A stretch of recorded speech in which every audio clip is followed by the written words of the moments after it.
కాస్త ఎందుకో హెడేక్గా అనిపించింది, పడుకుందామని చెప్పేసి వచ్చాను. మంచం మీదకి చేరింది, ఇంకా స్టార్ట్ చేసేస్తుంది ఏడుపు. చూడండి ఏంటి, పిల్లి పిల్ల కావాలంట, కుక్క పిల్ల కావాలంట, ఏం చెప్తాం. కుక్క పిల్లలు కావాలి, పిల్లి పిల్లలు కావాలని ఏడుస్తుంది.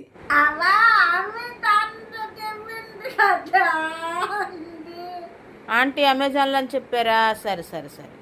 నుషిక అని ఆటిజం పాప ఉంది కదా, వాళ్ళ మదర్ ఒక టాయ్ చూపిస్తున్నారు. అది చూసి ఇంకా ఏడ్చింది, ఎందుకంటే అమెజాన్లో ముందే చూసిందట ఆ టాయ్ని. అప్పుడు చెప్తే నేను వినలేదట, అదొక కారణం.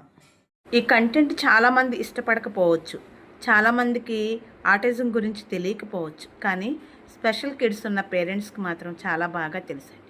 సొంతంగా ఆ పిల్లలు భోజనం చేసినా, సొంతంగా ఒక చిన్న మాట మాట్లాడినా తల్లిదండ్రులు ఎంతో సంతోషపడిపోతారు.